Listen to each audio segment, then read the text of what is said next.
You know, those of you who still may be roaming somewhere between the moon and the Mars, I'm going to teleport you to this planet for a few minutes. I promise Eric, who follows me, will take you right back there. You know, a number of years ago when I was considering joining PDS, my wife very astutely and meaningfully reminded me that the average tenure of a CEO in a mid-sized US corporation is about 23 months. And she said that with a twinkle in her eye. Now that I'm getting ready to complete my 5 years at PDS, I thought of a perfect zinger to zinger with. So I said to her recently, I said, honey, would you have in your wildest dream thought that I'd be getting ready to start my 6th year at PDS? She looked at me and said, honey, you are never in my wildest dreams. Story of my life, ladies and gentlemen. I want to talk to you about the role of leadership in digital transformation. And I'll do that through a couple of illustrative examples. Anybody knows who this dude is? His name is Martin Cooper, and he goes by Marty. And he's widely credited with inventing the first wireless phone in the industry. He, for a long time, was a Motorola engineer. And in the mid-'60s, the Chicago Police Department challenged Motorola and the much bigger Bell Labs to manufacture and provide a wireless phone that the police officers can use to stay connected when they're in the field. Well, the race was on between Motorola and Bell Labs, and Marty won. And he's holding that phone that he won with. And he's using that phone in the spring of 1973. He made a call to his arch rival, Joe Engel, at Bell Labs, and said something like, and I'll paraphrase, this is a small step for Marty Cooper, but it's a giant leap for humankind. But then he said something useful, saying, if we don't manage to blow ourselves up, we're going to be living in a wonderful world. Several years later, Motorola commercialized that phone under the name of Dynatac, and it was affectionately known as the Brick. It weighed 2.5 pounds, it was a foot long, and it took 10 hours to charge for a talk time of 30 minutes. But it launched the most amazing wireless communication journey in the world. You know, throughout the time period the Motorola has been in business, and through the 80s, they did a lot of firsts. Some of you may be familiar with Six Sigma. They invented that in the early 80s. The point of Six Sigma is that you improve the quality so much that the defects are so few that they become statistically insignificant.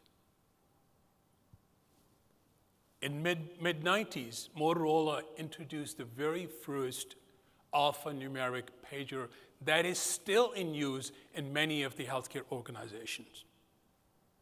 Another first in the 90s was when Motorola introduced their first StarTAC that forever changed our habits, because now the mobile phone will fit in our pocket.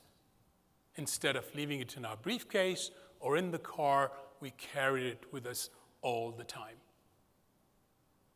The market responded, and the Motorola share went. The market share went from nothing to 60% of the global market. And Motorola was on top of the world by then. A lot of the mobile telecommunication operators across the world came calling and said to Motorola and their competitors, they said, wireless communication is no longer about enterprise use for the enterprise users. Consumer applications represent tremendous growth opportunities. Motorola and your competitors, you must create phones for the consumer market. And they said, by the way, make them beautiful. Make them look like toys. And give us some delicious colors. And did we say give us some delicious colors? Well, the market responded. Here's what one of the operators or the handset manufacturers in Europe did. Here's another one. This is what Motorola did. Pretty original, right? And then to top it off, this is what the head of the mobility division in Motorola said. This wasn't even original because he borrowed it from an auto manufacturer executive from several decades ago. I think you can probably recognize that. Motorola is sitting at the top of the world right now with 60% market share, but there was something changing in the industry. The world started to go digital, starting with Europe. Digital communication.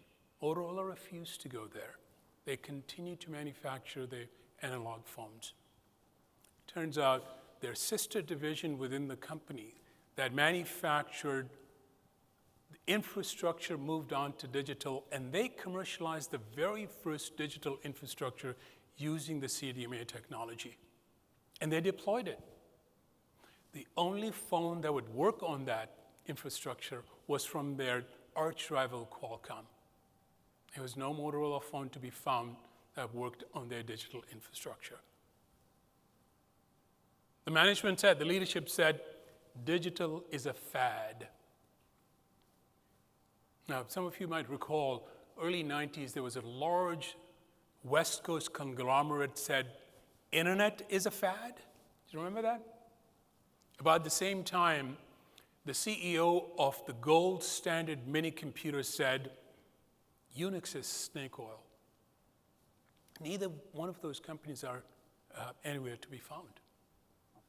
Motorola continued to manufacture analog phones while the industry is moving forward on the digital side. And obviously, their market share started to fall, and it precipitously fell from 60% to almost 21, 22%. It briefly re-emerged with the introduction of another first, if you guys recall, the Razor TAC, which was the state-of-the-art innovation of that time that Motorola introduced. But it was short-lived. And in 2004, Motorola made one of the most disastrous, consequential decisions. They partnered with Apple to manufacture a hybrid iPod and a wireless phone. When it was commercially released, it did neither thing well. It was poorly designed, it was cheap looking, and it miserably failed in the market. And you know what happened meanwhile? Apple learned from Motorola how to build wireless phones. 18 months later, they introduced the first iPhone, and the Motorola market share tumbled from 21% to mid-single digits. At that time, it caught attention of a so-called activist investor. I'm sure you've heard of them. Some of them are actually necessary to resurrect the company that will otherwise die anyways, but most of these guys are bozos. They come in and they say the same thing. As this guy came in and said, pretty well-known guy, came in and said, and they all say the same thing. There's a lot of value in this company that we must unlock. Translation? Let's break up the company and sell the pieces. He ground down the leadership until they acquiesced, and the board of directors acquiesced as well. They let him hire an outside smart man to come in, incented him with $60 million bonus to do the deed. He came in, do you think he was invested in risk-taking? Innovation? New product introduction? Heck no. He knew what his charter was, and he executed that. The company changed hand a couple of times. Google acquired most of the intellectual property in the patent portfolio, which was pretty handsome, and the rest of the company was sold to Lenovo. A company that a few short years ago commanded 60% market share now has only 1 or 2% market share. Now, the hope is, the expectation is under the capable leadership within Lenovo, this company will resurrect, but it remains to be seen. So what are the leadership lessons in this entire transformation, this remarkable transformation, a rise and fall of this wonderful institution? In the 80s, the Motorola DNA was defined by innovation and risk-taking. The leadership absolutely insisted on a culture of testing, which means try, fail, until you succeed. Individual performance and team performance was always celebrated and rewarded handsomely. You got an award, and a financial award every time you submitted a simple idea for patent application. And that award was even greater if it was a collaborative effort. As the company market share grew, companies started focusing on customer service of their growing international market. And the operational excellence became the primary focus of the leadership, in addition to risk-taking and innovation. When in the early 2000s, the fortune turned, there was internal bickering started to go on between a variety of divisions within the company. There were 7 fighting tribes, as they were known affectionately within the company, with their own products, and they were competing with each other. They lost track of what was going on in the industry, did not focus on the competition, focus on the internal competition. The leadership let the leaders of these 7 fighting tribes do anything they wanted to do. Anytime somebody made a mistake, a process was put in place to make sure that mistake was never made again. The company that once was known for risk-taking became utterly risk-averse. You know, there's plenty of examples in the industry that you can take that avoidance of error and putting processes too far in an attempt to make sure no mistakes are made and to make the company dummy-proof. At the end, only dummies want to work for you. That's what happened at that company, ladies and gentlemen. Quarterly financial performance was absolutely the focus, and with leadership that was utterly incented by self-interest, the company lost its way and never recovered.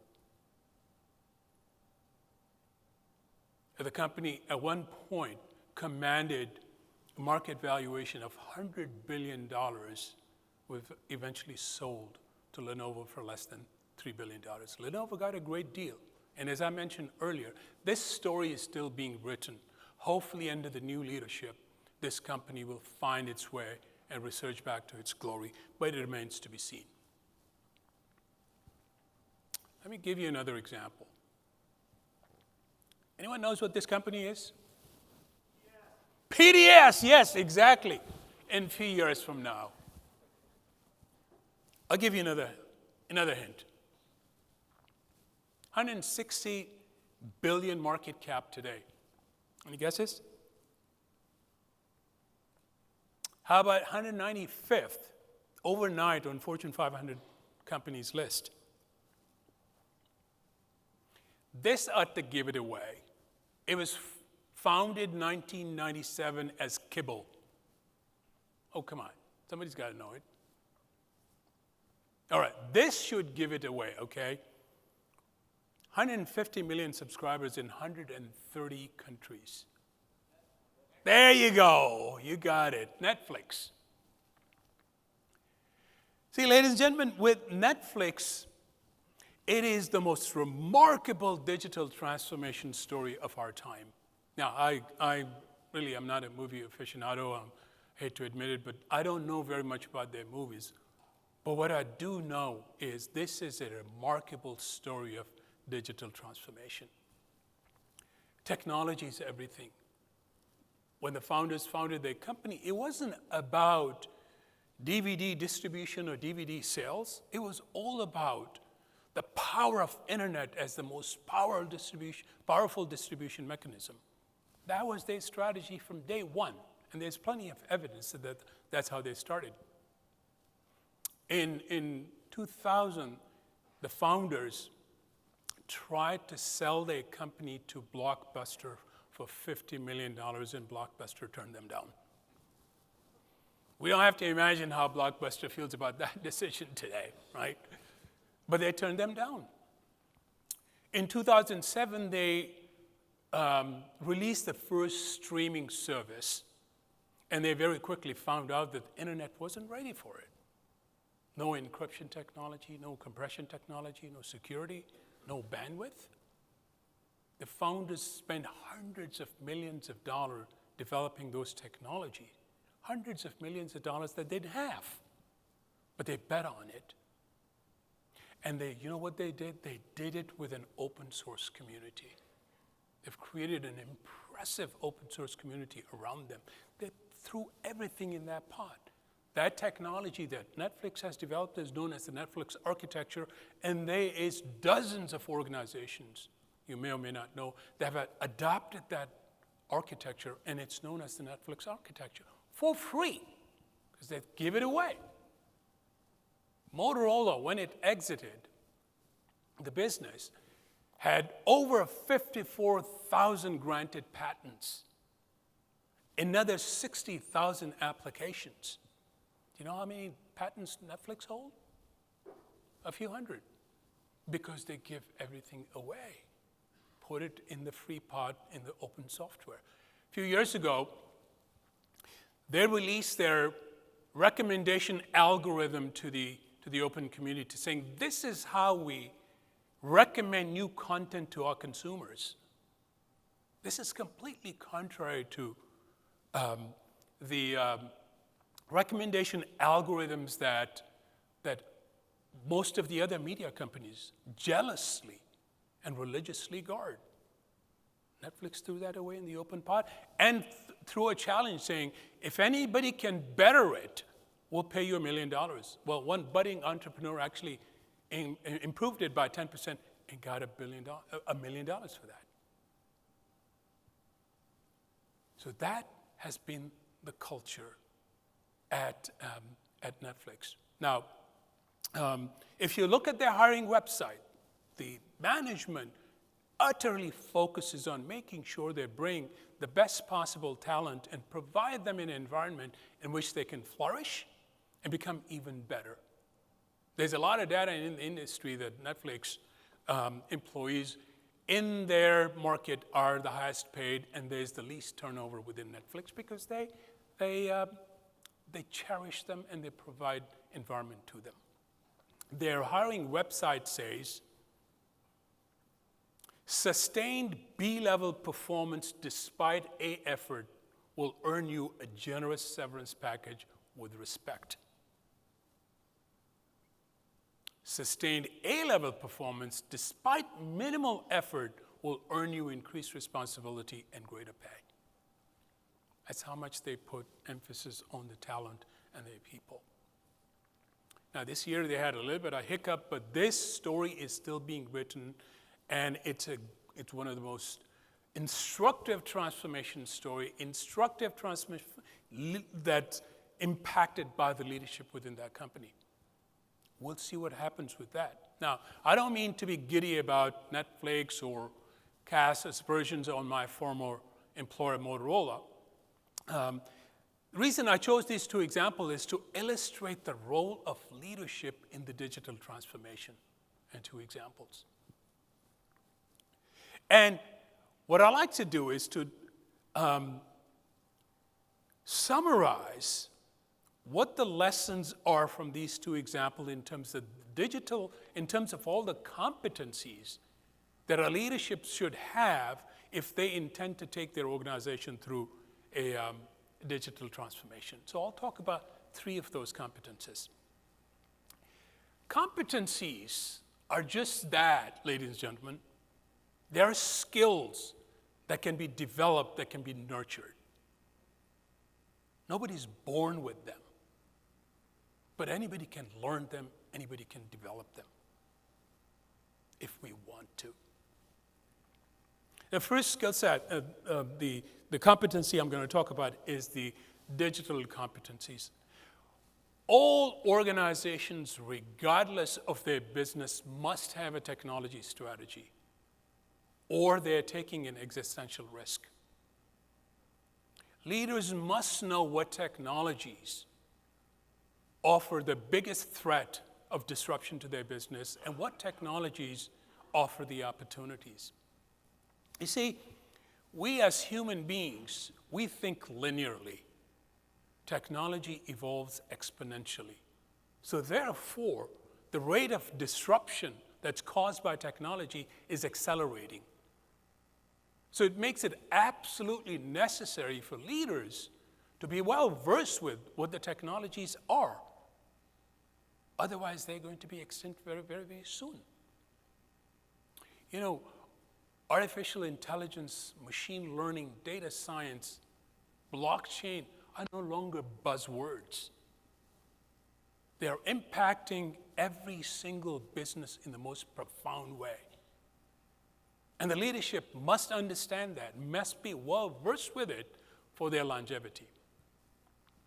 I recently sat down with the chancellor of MIT and had a discussion with him on the topic of the role of leadership in digital transformation. And I asked him a question about what sort of technologies should leaders be best aware of that have the most promise and threat in the upcoming decade.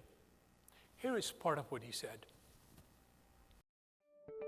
It's a great question, and I think the answer depends a lot on what industry they're in, because the digital transformation is going to be very different if you're in a logistics firm than if you're in a core manufacturing firm or if you're in a food production firm. So it's really, it's going to change a lot. But I would say, if I had to start somewhere, I would encourage the corporate executive to think about what is the natural flow of materials and information through your company. Where are the bottlenecks in that flow that are slowing you down? And then think about does it make sense to do something digital in that space? I see a lot of people knowing they need to do it, but not knowing how to do it. I'm amused by the number of times I'll see an ad from a company that says, "We do AI." And my view is, you know how to spell AI, but I don't know that you know how to do AI. You know you need it. The reason I raise it is, any company with massive amounts of data does have an opportunity to think about how do they leverage that by thinking about an effective use of machine learning, pattern recognition, other kinds of techniques to see what they can do with the data. But just assuming that throwing a machine learning algorithm at a problem and it's going to come up with a solution is going to take you down a bad road. The second set of competencies that I'll mention briefly are the organizational competencies. We've all been taught about how important it is, especially for the leadership, if not everybody, hiring the best talent, onboarding, supporting their career, nurturing them. One of the most valuable things that leaders have learned over the years and must practice is valuing diversity, the gender diversity, the ethnic diversity, and the cultural diversity. There's another form of diversity that's emerging that's very specific to our time, and that is increasing age diversity. The retirement age of 65 was actually instituted in 1935 in the midst of industrial era, when supposedly the average life expectancy at that time was less than 62 years. Since then, due to innovation, awareness, and healthy habits, we're living longer, healthier lives. And we're staying at work longer. We're postponing our retirements. And to top it all off, we are actually Many of us are coming out of retirements and looking for productive endeavors to engage in. And the older employees bring a unique set of skill set, experience, emotional stability, wisdom, and they have a unique value to offer to the organization. The job of a leader is to recognize that diversity, value it, and know how to manage an organization that has possibly 3, sometimes 4 generations working together in the same organization. There's a little outfit in Wisconsin that I know, it's called PDS, some of you might know. This is the cross-section of PDS. It's a very representative picture of what PDS is like. We have teenagers all the way through people in 70s working in our organization and everything in between. And you could see the other kind of diversity as well. We're not unique in that way. In a knowledge worker organization, this is the order of the day. The leaders must recognize this, must know what the needs of their workforce is in 3 to 4 generations and effectively be able to lead them. The third competency that I want to talk about is the ethical competency. Perhaps one of the most important one. Organizations survive through a long period of time because the successive generations of leaders carry a common set of cultural values, working hard, perseverance, personal integrity. Personal integrity is a paramount. And it starts with putting the interests of the organization before your personal interest. The organizational decline starts when a leader starts to think what's good for me is good for the corporation. Organizations are like fish. They rot from the head down. I recently sat with one of the leader of leaders in our environment in Wisconsin, Dr. James Raymond, who is the CEO and president of Medical College of Wisconsin. And we talked in the context of healthcare, what are some of the ethical competencies represent the most challenge and that leadership ought to be aware of? Here's part of my conversation with John. Especially in a changing environment where disruptive technologies will raise new ethical questions, I think that leaders can't be complacent about simply using new technologies. We need to be thinking a step or two ahead. And from my perspective, we need to put ourselves in the place of our patients, to be thinking about their rights as human beings, their ownership of their own data and their own biological information, and to be working with legislators and with stockholders, quite frankly, who have a profit motive, to keep ethics at the forefront. I'd like to conclude with talking about one final thing, which is passion. Albert Einstein is supposed to have said that I have no special talents, I'm just passionately curious. Talk about an understatement. Or false modesty, I should say. But I think he made a very important point, which is we all, especially those of us who have the opportunity to lead organizations, we must all have these competencies that we talked about. But passion is the glue that binds all these competencies together and make leaders solve hard problems. It is the difference between insipid and inspired. It is the fuel that drives a leader to capture their team's imaginations, inspire them, and then invent the future and make it arrive at earlier than currently scheduled date. It's the hallmark of the leaders. They want to solve difficult problems and take their organization through transformation.